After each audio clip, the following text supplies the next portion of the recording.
Hi again. 321, page 321 of History of Christianity by Kenneth Scott Latourette. The chapter is the smaller Eastern churches. This time he's dealing with the Armenian or Gregorian Christians. Armenia won to Christianity in the 3rd century, chiefly through the efforts of Gregory the Illuminator, owed much of its cohesion to that faith. Christianity was the national religion and had a national organization, a border state between the two great empires of the Romans and the Zoroastrian Sassanid Persians, and then between the Byzantine successor of Rome and the Arab caliphs. Armenia was repeatedly invaded and threatened by conquest from both sides. Inhabiting a rugged country, the Armenians relied for their independence upon their armies and the fortified hilltop strongholds of their nobility. The Sassanids succeeded in extending their suzerainty over the country, and in the 5th century, perhaps to ensure complete submission, attempted to force Zoroastrianism on the land. This led to revolt, and late in the 5th century, the Sasanian monarch gave up the effort to de-Christianize Armenia by force and granted religious liberty. The Armenian Church held to the faith of Nicaea as against Arianism, but it rejected Chalcedon, that is, the council of the middle of the 5th century, and remained Monophysite in its Christology. The definite rupture with the Catholic Church was in 491. This may have been in part from the desire to preserve the independence of the land against Byzantine rule. Chalcedon was anathematized twice in the 6th century by synods of the Armenian Church, first in 524 or 527, and then in 552.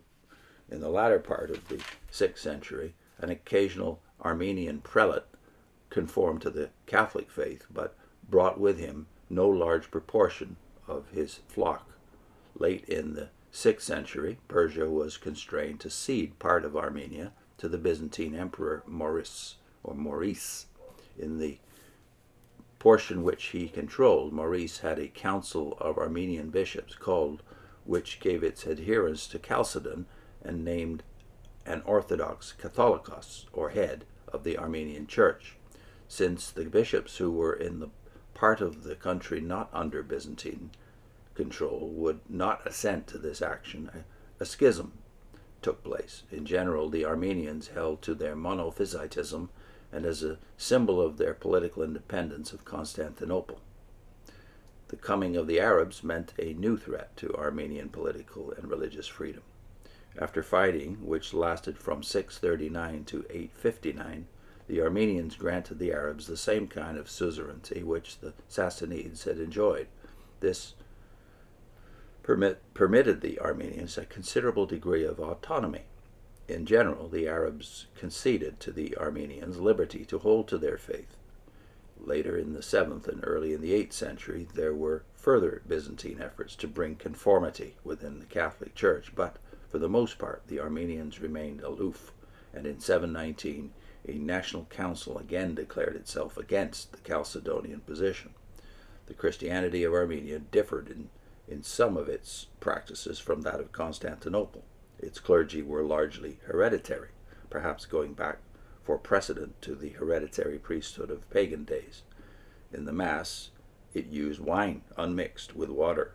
The Armenian Church had its own literature in the language of the country and made contributions in architecture which appear to be one source of the Byzantine ecclesiastical style. It had strong monasteries, prosperous schools, and distinctive art.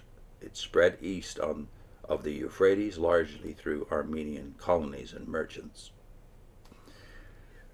The next segment is Nestorian Christianity and its eastward extension. See you next time.